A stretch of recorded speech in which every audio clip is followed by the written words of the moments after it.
বিশ্বকাপে ৭২ বছরে সবচেয়ে দ্রুততম মাস্টারপিস ডেম্বেলের।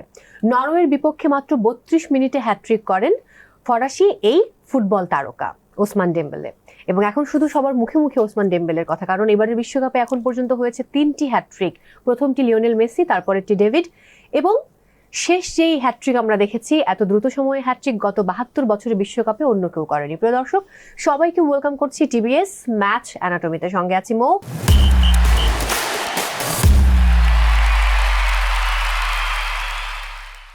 আমার সঙ্গে রয়েছেন former captain of Bangladesh national football team Mamunul Islam. কি খবর? ধন্যবাদ, আলহামদুলিল্লাহ আপু, ভালো। কেমন দেখলেন ফ্রান্স এবং নরওয়ের ম্যাচ? সুপার ম্যাচ হয়েছে। নরওয়ে কিন্তু তার বেস্ট 11 নিয়ে নামাই নাই। আপনি যদি একটা জিনিস চিন্তা করে দেখেন, পুরো হাল্যান্ডের অনুপস্থিতি ম্যাচকে কতটা পিছিয়ে দিয়েছে। এটাই বলতেছি যে আপনি যদি একটা ম্যাচ পুরোটা দেখেন, ভালোভাবে অবজার্ভ করেন, গোলগুলি কিন্তু সুপার গোল করেছে ডেম্বেলে।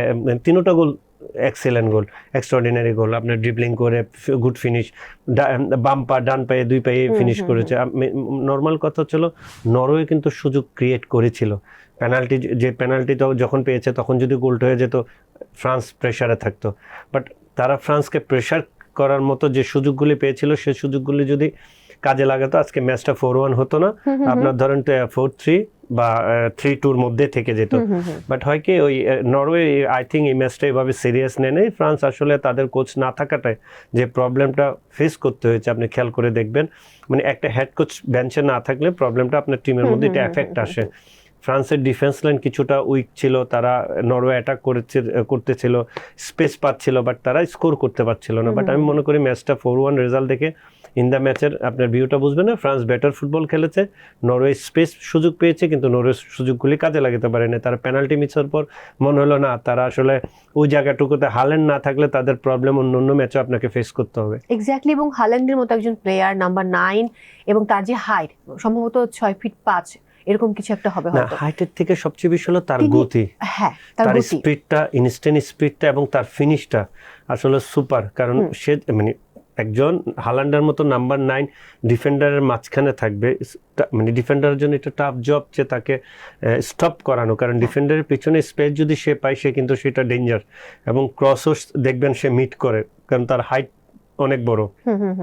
বাট সেই জায়গা থেকে কালকে তাকে না, মানে এই ম্যাচে তাকে না নামানো, এটা মানে কেন, কি মনে হয় আপনার? দেখেন, এটা তাদের কোচের ট্যাকটিক্যাল একটা মানে আপনার প্ল্যান হতে পারে। কেন তার রিজন হচ্ছিল, আপনার নেক্সট ম্যাচ কার সঙ্গে পড়বে এবং তাকে ফ্রেশ ভাবে নেক্সট ম্যাচে আপনার সেকেন্ড রাউন্ডটা ভেরি ইম্পর্টেন্ট। তারা অলরেডি সেকেন্ড রাউন্ড কোয়ালিফাই করে ফেলছে। তারা তাই এই ম্যাচে প্রেশার নিতে, তাদের বেস্ট 3 জন প্লেয়ার কিন্তু রেস্টে, ক্যাপ্টেন শো এবং left winger number 9 and captain, 3 জনকে কিন্তু তারা রেস্ট দিয়েছে আপনার হাল্যান্ড শো। আমি মনে করি যে এই ধরনের রেস্ট কেন দেয়, এটা মানে আপনার অন্য প্লেয়ারকেও জায়গাটা আপনাকে দেখে নিয়ে হলো, প্লাস তারা ফ্রেশ হয়ে নেক্সট ম্যাচে খেলবে। আর ইনজুরিতে পড়লে তো তাদের জন্য এটা টাফ, যে হাল্যান্ডের মতো স্ট্রাইকার যদি আর ইংলিশ লিগে লং ম্যাচ খেলে তারা এখানে আসছে। একেবারেই তাই। আমি একটু এমবাপ্পের প্রসঙ্গে আসি। লাস্ট ম্যাচে এমবাপ্পে কোনো গোল পায়নি, সো এমবাপ্পের প্রসঙ্গে কি বলবেন? বাট তিনি খুব ভালো খেলেছেন। দেখেন, এমবাপ্পে গোল পায়নি এটা ইস্যু না। এমবাপ্পে কিন্তু তার বেস্ট অ্যাসিস্ট প্লাস পারফর্ম করেছে মাঠে, যতটুকু ছিল 85 মিনিট বা 84 মিনিট পর্যন্ত ছিল, সে তার বেস্টটা দিয়ে কিন্তু মাঠ থেকে উঠেছে। এখন আমি বললাম না, তাদের একটা এমবাপ্পে না, আপনার দেম্বেলে বলেন, বকলো বলেন, মানে অনেক প্লেয়ার তাদের অ্যাভেলেবেল আছে। এবং যে কেউ যেদিন তারা মাঠের মধ্যে ক্লিক করতেছে, যে কেউ গোল করতেছে। দেখেন লাস্ট ম্যাচ এমবাপ্পে গোল করে নাই, হ্যাটট্রিক করলো কে? দেম্বেলে। এবং রেকর্ডও সেটা আপনি কিছুক্ষণ আগে বলছেন, 72 বছরের একটা রেকর্ড, যে খুব আর্লি হ্যাটট্রিক করা। সবকিছু মিলে অ্যাজ এ টিম ফ্রান্স এখনো পর্যন্ত দুর্দান্ত। একেবারেই তাই। তাহলে কি আমি এমনটা বলতে পারি, এবারের বিশ্বকাপের সবচেয়ে ভারসাম্যপূর্ণ দল হচ্ছে ফ্রান্স? আপনি একমত আমার সাথে? আমি একমত। ও, দ্যাটস গ্রেট। একটু যদি যে নকআউট পর্বে ফ্রান্সের সবচেয়ে চ্যালেঞ্জ কি হতে পারে? নাকি কোনো চ্যালেঞ্জ ফেস করবে না? ফ্রান্স কার সঙ্গে আসলে খেলা হবে সেটা দেখার বিষয়। আপনার যার সঙ্গে খেলা হোক, গ্রুপে যার সঙ্গে হবে, যে টিমের সঙ্গে হবে, আসলে ওই টিমেরই প্রেশার। কারণ ফ্রান্সের মতো টিম এখনো পর্যন্ত অপ্রতিদ্বন্দ্বিতা করে যাচ্ছে, তার আশেপাশে কেউ মানে নাই। আপনি যদি স্কোর লাইন দেখেন, সবগুলি 3 গোলের উপরে, তাহলে আপনাকে এতটুকু চিন্তা করতে হবে, তার সঙ্গে যে টিমেরই খেলা হবে আসলে তাদের জন্য ডিফিকাল্ট ফ্রান্সকে আটকানো। একেবারেই তাই। আমি পরের ম্যাচে যাব, সেনেগাল ভার্সেস ইরাক।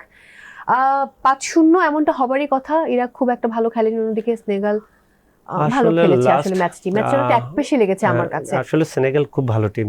আপনি সেনেগালের যদি নিঃসন্দেহে। মানে অ্যাজ এ টিম ফ্রান্সের সঙ্গে ম্যাচ দেখেন, তাদের আমি মনে করি টিমটা খুবই ভালো। তারা আসলে যে গ্রুপে পড়েছে ওই গ্রুপে তারা ওখান থেকে মানে আমার মনে হয়েছে যে না, টাফ একটা গ্রুপ, ওখান থেকে উঠে আসতে ফ্রান্সকে হারানো, এগুলো অনেক অনেক কিছু টাফ। বাট আমার মনে হয় যে সেনেগাল তার বেস্ট ম্যাচটা খেলেছে, 5-1-এ তারা কোয়ালিফাই করেছে অলমোস্ট। আপনাকে এটা মানে তারা কোয়ালিফাই করেছে, তারা তাদের বেস্ট ম্যাচটা ওই দিনই খেলে ফেলেছে। ইরাকের লাল কার্ড খাওয়া কি তাদেরকে অনেকটা পিছিয়ে স্বাভাবিক, দিয়েছিল? একটা ইন্টারন্যাশনাল ম্যাচে যখন একজন কম নিয়ে খেলবেন সেটা আপনাকে প্রেসারেই ফেলাবে। যেমন বেলজিয়ামের এগেনস্টে আপনার যদি বেলজিয়ামের এগেনস্টে যদি ইরাক ওই টাইমটাতে যদি আপনার 1-0-তে যখন 0-0-তে ছিল, একজন রেড কার্ড খেয়েছিল 75 মিনিট, তখন যদি সে প্রেসারটা দিত, সে বেলজিয়ামের সঙ্গে জেতার একটা সুযোগ থাকতো। এই সুযোগটা তারা নেয় নাই, বাট সেনেগাল ওই সুযোগটা নিয়েছে। আমি কি এমনটা বলতে পারি যে এবারে আফ্রিকার প্রতিনিধিদের মাঝে সেনেগাল হচ্ছে সবচেয়ে ফেভারিট, সবচেয়ে স্ট্রং? ঘানাও আছে, ঘানা আছে, বাট ঘানার যে পারফরমেন্স আমরা দেখেছি তার থেকে সেনেগাল বেটার। এক্স্যাক্টলি। একটু আগের প্রসঙ্গে আমি যাব, ওসমান ডেম্বেলে। কি মনে হয় এবার ব্যালন ডিওর কি তিনি পাচ্ছেন? কে, ওসমান ডেম্বেলে? হ্যাঁ, না, আসলে এটা ওয়ার্ল্ড কাপ টিম না জেতা পর্যন্ত, আপনার সবকিছু না দেখা পর্যন্ত আপনাকে কে ব্যালন ডিওর পাবে সেটা আপনার বলা মুশকিল। ফ্রান্স যদি ফাইনাল যায়, যদি এমবাপ্পে আপনার গোল্ডেন বুট জিতে, তাইলে আপনাকে এমবাপ্পেকে ধরে নিতে হবে, এবং গোল্ডেন বলও সে জিতবে যদি ফ্রান্স চ্যাম্পিয়ন হয়। কারণ মানে ফুল ম্যাচ যদি আপনি দেখে, অবজারভেশন দেখে, আপনাকে তাকে বেস্ট প্লেয়ার দিতে হবে। আর যদি গোল করতে থাকে, তারও গোল, দেম্বালের মানে আই থিঙ্ক 4 গোল, আপনার এমবাপ্পেরও 4 গোল, সবকিছু মিলে আপনাকে লাস্ট ওয়ার্ল্ড কাপ যে দল চ্যাম্পিয়ন হবে, ওখানে যে বেস্ট পারফর্মার হবে সেই ব্যালন ডিওর জয় লাভ করবে। একেবারেই তাই। আমি চলে যাব পরের ম্যাচে, কাবো ভের্দে এবং সৌদি আরব। কাবো ভের্দে সামহাও এবার 0-0 ড্র করছে, বাট সৌদি আরব এমন একটা টিম, আমি ভেবেছিলাম যে কাবো ভের্দে হয়তো অবশ্যই গোল করবে এবং জয়লাভ করবে, বাট ম্যাচটা ড্র হয়ে গেল। দেখেন কাবো ভের্দের যে ডিফেন্ডিং প্যাটার্ন বা ডিফেন্ডিং যে ব্লক, এই ব্লক কিন্তু স্পেনের মতো টিম ভাঙতে পারেনি। তাহলে আপনাকে বুঝতে হবে তার ডিফেন্ডিং ব্লকটা অনেক স্ট্রং। সে 3টা ম্যাচে গোল রিসিভ না করা, আপনাকে এটা আপনাকে মাথায়, আবার গোল রিসিভ করছে, আবার গোলও ব্যাক করেছে, মানে সবকিছু মিলে আমি বলবো যে ওই টিমের ডিপ ডিফেন্ডিং ভেরি স্ট্রং। তারা অন্যদেরকে সুযোগ 0-0 গোলে তারা ড্র করলেন। এই ড্রতে কারা বেশি লাভবান, কাবো ভের্দে নাকি সৌদি আরব? সৌদি আরব তো বাদ আউট, বাট কাবো ভের্দে এটাতে লাভবান, কারণ তার অলরেডি 3 ম্যাচে তার 3 পয়েন্ট। 3 ম্যাচে 3 পয়েন্ট নিয়ে আমি এমনটা শুনছিলাম তারা সম্ভবত নকআউটে খেলবে আর্জেন্টিনার সঙ্গে। স্টাফ জব আর্জেন্টিনার জন্য, কারণ এই ধরনের টিম যখন আপনার গ্রুপ থেকে ড্র করতে করতে সেকেন্ড রাউন্ডে আসে, আপনার যখন ট্রাইব্রেকারে যায়, মানে পুরা ম্যাচ যদি ড্র করে, তাদের যে গোলকিপারের পারফরমেন্স সবকিছু মিলে আমি মনে করছি এটা আর্জেন্টিনার জন্য টাফ হবে। একেবারেই তাই, আমি আপনার সাথে সম্পূর্ণ একমত। বাট আমি শুধু ভাবছি যে আর্জেন্টিনার মানে প্রতি বছরই কেন যেন খুব সহজ দলগুলো তারা পায়। মানে কাবো ভের্দে ডেফিনেটলি এতটা কঠিন দল না, যদিও বলা হচ্ছে যে হ্যাঁ এবারে বিশ্বকাপে দুর্দান্ত পারফরম্যান্স দেখাচ্ছে, ওয়ার্ল্ড কাপে যে সব দল আসে সবই কঠিন দল, কে কোন দিন ক্লিক করে সেটা দেখার বিষয়। আর কাবো ভের্দে প্রথম ম্যাচই তো আপনাকে চমক দিয়েছে, স্পেনের মতো টিমকে, আমরা যাকে বিশ্ব চ্যাম্পিয়ন ধরা হচ্ছে 2টা টিমের মধ্যে, একটা ফ্রান্স একটা তারা, ওই টিমকে আপনার গোল করতে দেয় না, এবং স্টার্টিং এ তারা চমক দেখিয়েছে। তা আপনাকে বুঝতে হবে তারা চমক দেখাইতে আসছে। এটা আসলে সহজ টিম না, আর্জেন্টিনার জন্য টাফ সবচেয়ে বেশি। কেন, আর্জেন্টিনার বেসিক্যালি 2 ম্যাচে আপনার মেসি স্কোর করেছে, অন্য কেউ স্কোর করেনি। এইটার জন্যই আপনাকে চিন্তার বিষয়, মাথায় আপনাকে এটা চিন্তার বিষয় থাকবে, কারণ আপনার অন্যরা স্কোর না করলে, আপনি যেদিন মেসি ক্লিক করবে না বা গোল করতে পারবে না, অন্যদের ওই সুযোগটা যদি না নিতে পারে তাহলে ডিফিকাল্ট ম্যাচ। কারণ এইসব ম্যাচ তো ড্র হলে আপনাকে ট্রাইব্রেকারে গেলে ভাগ্যের নির্ধারণে চলে যায়। বাট আমার ধারণা ট্রাইব্রেকারে গেলে আর্জেন্টিনাই জিতবে। যাই হোক, আমি পরের ম্যাচে যাব, স্পেন ভার্সেস উরুগুয়ে। 1-0 জয়লাভ করলো স্পেন, এবং স্পেনের প্রসঙ্গে আমরা একটু আগেই বলছিলাম। সো ফার্স্ট ম্যাচটা তারা ভালো করতে পারেনি, এরপর তারা ভালো করলেন, এবং লাস্ট ম্যাচে 1-0 জয়। এটা আপনি কতটুকু মনে হয় যে স্যাটিসফাইড পারফরম্যান্স তারা দিয়েছেন? দেখেন 1-0 জয় একটা জিনিস আছে, আপনার 5-0 জয়, পয়েন্ট কিন্তু 3টা সেম। আপনাকে দেখতে হবে মাঠে কি ভালো ফুটবলটা খেলতে হবে। স্পেনের জয়টা কি উরুগুয়ের বিপক্ষে 1-0 খুবই মানে, দেখেন সবচেয়ে ভালো সাইড হচ্ছে আপনি গোল রিসিভ না করাটা। যে কোনো টিমের জন্য আপনি গোল করেন একটা, বাট আপনি গোল রিসিভ করেন নাই, এটা কিন্তু একটা স্ট্রং সাইড। 2 সাইডে আপনি যদি মনে করেন 5-0 গোলে জিতলেন, বাট আপনি 2টা রিসিভ করলেন, এটা কিন্তু ব্যাড সাইট একটা টিমের জন্য গোল রিসিভ করা। আমি মনে করি যে পারফরমেন্স অনুযায়ী যে স্পেনকে আপনারা দেখতে চাই, যেমন ফ্রান্স যেমন একটার পর একটা ম্যাচ ভালো খেলতেছে, ওইদিকে স্পেন ম্যাচের ভালো খেলাটা আমরা এখনো আজ পর্যন্ত দেখতে পাই। এখানে কি ভাইয়া উরুগুয়ের যে একটা রেড কার্ড সেইটা কি অনেকটা কারণ, মানে ম্যাচের টার্নিং আপনাকে পয়েন্ট? তো একটু বললাম যে এই ইন্টারন্যাশনাল ম্যাচে একজন কম নিয়ে খেলা সো ডিফিকাল্ট। আপনি 5 মিনিট হোক 10 মিনিট হোক, এটা টিমের জন্য অনেক বড় একটা প্রেশার। কারণ আপনার 10 জন, আপনি 11 জনের এগেইনস্টে ফাইট করতেছেন। তো স্পেনের মতো টিমের সঙ্গে আসলে যারা পাসিং ফুটবল খেলে ওয়ার্ল্ড চ্যাম্পিয়ন হয়েছে, মানে পাসিং ফুটবল খেলে কেউ এভাবে ওয়ার্ল্ড চ্যাম্পিয়ন হয় না, বাট একমাত্র স্পেনিশ পক্ষে সম্ভব হয়েছে যে এত পাসিং ফুটবল খেলে তারা চ্যাম্পিয়ন হয়েছে এক গোল করে দিয়ে। মানে আপনার জিনিসটা নর্মালি বুঝতে হবে যে 10 জন এগেইনস্ট 11 ইন্টারন্যাশনাল ম্যাচে very difficult. True. Belgium versus New Zealand 5-1।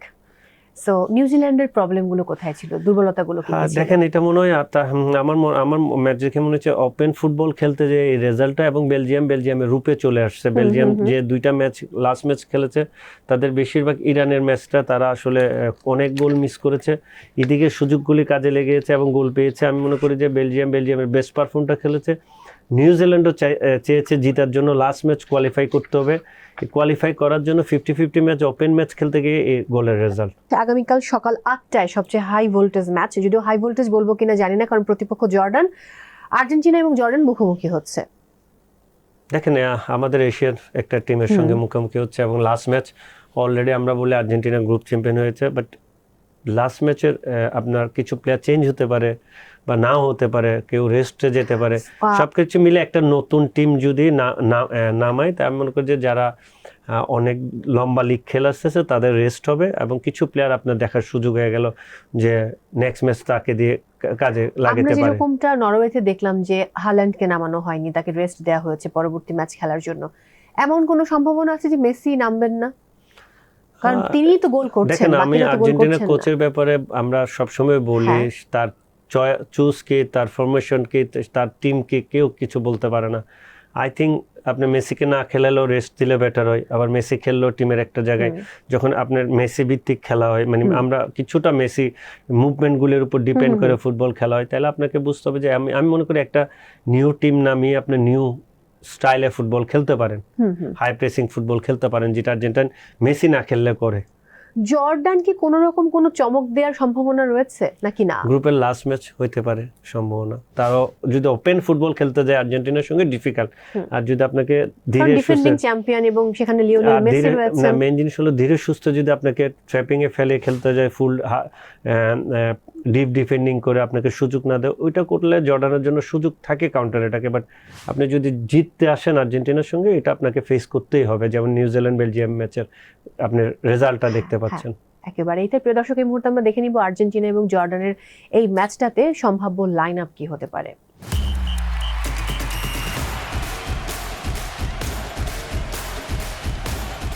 পরবর্তী ম্যাচ যদি আমি যাই, যদিও এই ম্যাচটা আগে শুরু হচ্ছে, বাট আমি এই ম্যাচটাকে পরেই আলোচনা করছি। কলম্বিয়া ভার্সেস হচ্ছে পর্তুগাল। সো পর্তুগালের ফার্স্ট ম্যাচে আমরা আপসেট হয়েছি, বাট পরের ম্যাচটাতে কিন্তু আমরা দেখেছি CR7 2টো গোল করেছে। হ্যাটট্রিক হলে খুব ভালো হতো, তার মধ্যে একজন তারকা। বাট তারপরেও কিন্তু পর্তুগাল ছন্দে ফিরেছে। সো এই ম্যাচে কেমন আশা করছেন পারফরমেন্স পর্তুগালের কাছ থেকে? আপনি যদি মানে সবকিছু বিচার আচার করে দেখেন, ম্যাচে তো জয়লাভ করে আপনাকে গ্রুপ চ্যাম্পিয়ন হতে হবে, এবং কলম্বিয়া শক্তিশালী। হ্যাঁ, এবং কলম্বিয়া কিন্তু এখন 6 পয়েন্ট পেয়ে টেবিলের টপে রয়েছে। এটা বললাম, শক্তিশালী প্রতিপক্ষ, আপনাকে ম্যাচ জিততে হবে এবং গ্রুপ চ্যাম্পিয়ন হতে হবে। তাইলে আপনাকে এই ম্যাচ 50-50 ম্যাচ এখানে পারফর্ম করতে হবে। আপনি যদি লাস্ট পর্তুগালের পারফর্ম দেখেন, সেম যদি ম্যাচ খেলতে পারে তারা, আই থিঙ্ক পর্তুগালের পক্ষে ম্যাচ যাবে। কারণ আপনি যদি টিম হিসাব করেন, ম্যান টু ম্যান হিসাব করেন, তাহলে কলম্বোর থেকে পর্তুগাল অনেক দূর এগিয়ে। পর্তুগাল যদি জয়লাভ করে বা গ্রুপ চ্যাম্পিয়ন হয়, তাহলে কাদের সাথে ম্যাচ পড়বে? এটা আসলে এখনো পর্যন্ত ডিসাইড হয় নাই। এখানে কিছু জিনিস আছে, লাস্ট ম্যাচ জন্য অনেক টিম ডিসাইড হয় না। জার্মান কার সঙ্গে খেলবে, কোয়ালিফাই করলে গ্রুপ চ্যাম্পিয়ন হবে, পর্তুগাল কার সঙ্গে খেলবে, এগুলো এখন স্পেনের সঙ্গে, স্পেন তো অলরেডি হয়ে গেছে, কাপভার্দের সঙ্গে যদি আর্জেন্টিনা খেলে, স্পেন খেলবে।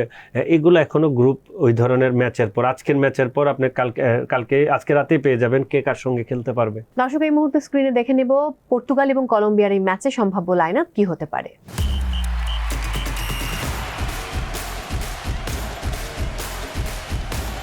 পর্তুগালে রয়েছে CR7, অন্যদিকে যদি আমি একটু কলম্বিয়ার দিকে তাকাই, লুইসের পারফরমেন্স নিয়ে যদি একটু জানতে চাই। পুরা টুর্নামেন্টই তো ভালো ফুটবল খেলছে। আপনি যদি পর্তুগালে অনলি নট রোনাল্ডো, আপনার বার্নার্ডো সিলভা, ফার্নান্দেস, তারপর হলো তাদের মানে চ্যাম্পিয়ন্স লিগ জিতা প্লেয়ার যেখানে আছে সব কিছু মিলে আমি বলবো যে পর্তুগাল গুড শেপ। পর্তুগাল যদি ফার্স্ট ম্যাচটা আপনি যদি ছাড়া সেকেন্ড ম্যাচটা দেখেন, তারা গুড শেপ, তাদের উইনিং প্লেয়ার অনেক বেশি তাদের টিমে। তারা আপনি দেখেন সেট পিসে দুইটা সেট পিচ করলো, দুইটা সেট পিচে যে চেঞ্জ করা কত সুন্দর করে। ফার্স্ট গোল রোনাল্ডোর দিকে সব ফোকাস, লেফট ফুটে এসে গোল করে দেওয়া। তারপর লাস্ট একটা ব্রুনো ফার্নান্দেস চিপ করলো, রোনাল্ডো মারলো, ওইটাও গোল হওয়ার সম্ভাবনা ছিল, মানে রোনাল্ডোর হ্যাটট্রিক। মানে এই ধরনের প্ল্যান একটা টিমে, মানে টিম হিসাবে পর্তুগাল আসলে ফ্রান্সের মতোই টিম। মানুষ কেন পর্তুগালকে চ্যাম্পিয়ন ধরা হচ্ছে, আমি মনে করি যে কলম্বিয়া যদি ওয়ান ম্যান শো, পর্তুগাল কিন্তু ওয়ান ম্যান শো না। আমরা বলি রোনাল্ডো, বাট রোনাল্ডো আগের রোনাল্ডো আর এখনো রোনাল্ডোর মধ্যে আপনার অনেক পার্থক্য আছে। যার স্পিড কম, আগের মতো স্পিড গতি নাই, এবং সে ফিনিশার, বাট আপনার টিম বন্ডিংটা মিসিং। আপনি এখন আমি বলবো যে পর্তুগালে উইনিং প্লেয়ার অনেক বেশি। রোনাল্ডোকে ঘিরে তো তারা ফুটবল খেলে না, তারা টিম গেম খেলে। এই টিম গেমে রোনাল্ডোর সুযোগ থাকে ভালো স্কোর করা, ভালো কিছু করার। আমরা যে রোনাল্ডোকে চাই, ওই রোনাল্ডোকে আমরা দেখতে চাই। ওই টিমে সুপারস্টার রোনাল্ডো, ওই টিমে সুপারস্টার আরও আছে, বিতিনিয়া আছে, সব কিছু মিলে আমি মনে করি যে আপনি যদি কলম্বিয়া পর্তুগালের চিন্তা করেন, Colombia one man show, Portugal full team. Portugal অনেক বেটার কলম্বিয়া থেকে, বাট পয়েন্ট টেবিলে তারা নিচে, বাট তাদের গ্রুপ চ্যাম্পিয়ন হতে হবে। একেবারেই তাই। আমি ইংল্যান্ড এবং অন্যদিকে পানামার প্রসঙ্গে যাবো। ইংল্যান্ড ভার্সেস পানামা, এবং টেবিলের টপে রয়েছে ইংল্যান্ড 4 পয়েন্ট নিয়ে, অন্যদিকে ঘানাও কিন্তু 4 পয়েন্ট নিয়ে টেবিলের সেকেন্ড পজিশনে রয়েছে। বাট এই ম্যাচটা কতটুকু আপনার সমীকরণটাকে বদলে দেবে? ক্রোয়েশিয়া আর্থিক ঘানার খেলা, এখানে যে জিতবে সেই কোয়ালিফাই করার সুযোগ আছে 6 পয়েন্ট নিয়ে। আই থিঙ্ক আমি মনে করি ইংল্যান্ড আর পানামার মধ্যে ইংল্যান্ড এগিয়ে যাবে। এই গ্রুপে ইংল্যান্ড চ্যাম্পিয়ন হবে। ঘানা আর ক্রোয়েশিয়ার ম্যাচের উপর আপনাকে ডিসাইড হবে কে যাবে, কে আসলে দেখা যাচ্ছে যে সেকেন্ড পজিশনে থাকবে। হ্যাঁ, কে সেকেন্ড পজিশন, মানে বেস্ট রানার আপ, মানে আপনার বেস্ট না, রানার আপ হয়ে কে যাবে। এবং ভোররাত 3টায় মুখোমুখি হচ্ছে ঘানা এবং ক্রোয়েশিয়া, যেটা আপনি একটু আগেই বললেন। সো এখানে আমার কাছে মনে হয় যে ফেভারিট ক্রোয়েশিয়া। এই ম্যাচটা ইন্টারেস্টিং ম্যাচ। এই ম্যাচটা আপনি দেখে এনজয় করতে পারেন, কারণ এই ম্যাচে ওপেন ফুটবল হবে। কারণ ঘানা চাবে 1 পয়েন্টের জন্য, আপনার এই ক্রোয়েশিয়া যাবে জিতার জন্য, কারণ ক্রোয়েশিয়া জিতে কোয়ালিফাই করতে হবে। ক্রোয়েশিয়ার হাতে 3 পয়েন্ট। ড্র হলো ক্রোয়েশিয়া নাম্বার 3 টিম হিসেবে যাওয়ার সম্ভাবনা থেকে যায়, বাট তারা গ্রুপ রানার্স আপ হতে পারবে না। রাইট। তো সেখানে ক্রোয়েশিয়া ডেফিনেটলি চাইবে লুকা মডরিচের টিম যে অবশ্যই ঘানাকে হারিয়ে এই ম্যাচটা অন্তত জয়লাভ, বেস্ট রানার্স আপ, মানে সেকেন্ড পজিশনে যাওয়ার জন্য। ডিআর কঙ্গো এবং Uzbekistan, must be Uzbekistan. Why not DR Congo? দেখেন, Congo team is good team, but আমার কাছে মনে হয়েছে উজবেকিস্তান একটু বেটার, যদিও টেবিলের একদম তলানিতে আছে, বাট হয়তো এই ম্যাচে তারা ঘুরে দাঁড়াতে পারে। Right. Algeria versus Austria. Austria আমরা ম্যাচ দেখেছি, আর্জেন্টিনার সঙ্গে আলজেরিয়ার ম্যাচ, অন্যদিকে অস্ট্রিয়ার ম্যাচ, এবং একদম সেকেন্ড পজিশনে যেহেতু অস্ট্রিয়া আছে, থার্ড পজিশনে রয়েছে আলজেরিয়া। হয়তো তারা চাইবে যে এই ম্যাচটাতে জয়লাভ করে সেকেন্ড হবে। আলজেরিয়া যদি জিতে মাসবে আলজেরিয়া সেকেন্ড হবে, আর অস্ট্রিয়া ড্র করলে অস্ট্রেলিয়া সেকেন্ড হবে। ড্র করলে 1 পয়েন্ট পাচ্ছে, কারণ দুজনেরই এখন পয়েন্ট কিন্তু 3-3 4-4 হবে, কিন্তু গোল ব্যবধান আই থিঙ্ক অস্ট্রেলিয়া যাওয়ার সম্ভাবনা থেকে যায়। এক্স্যাক্টলি। যাই হোক, এই ছিল আমাদের আজকের আয়োজন। Thank you so much for coming, আজকে সময় দেওয়ার জন্য। অনেক ভালো থাকুন। দর্শকদের উদ্দেশ্যে কিছু বলুন। আর ধন্যবাদ আপনাকে। আর হলো ওয়ার্ল্ড কাপ আপনারা এনজয় করেন, সবাই খেলা দেখেন। আমরা চাই আর্জেন্টিনা চ্যাম্পিয়ন হোক, আপনি চান ব্রাজিল চ্যাম্পিয়ন হোক, এভাবে চলে যাবে তর্ক বিতর্ক। ওয়ার্ল্ড কাপটা জানি সুন্দরভাবে শেষ হয়, এবং যার যার পছন্দের দল জানি চ্যাম্পিয়ন হতে পারে, যে কোনো একটা। না, আমার কথা হচ্ছে প্রিয় দর্শক, যেই দল সবচেয়ে ভালো খেলবে তারাই চ্যাম্পিয়ন হোক। আজকে আমি ফ্রান্সের জার্সি পরে আছি। ফ্রান্সের খেলা ভীষণ ভালো লাগে আমাদের প্রত্যেকের। সো প্রিয় দর্শক, সবাই অনেক ভালো থাকুন। অবশ্যই খেলা দেখবেন, কারণ খেলা দেখলে মস্তিষ্কের ভেতরে এক ধরনের শান্তি অনুভূত হয়। আমরা অনেক রকম নেগেটিভিটি থেকে দূরে থাকি। আর অবশ্যই থাকবেন টিভিএস এর সঙ্গে।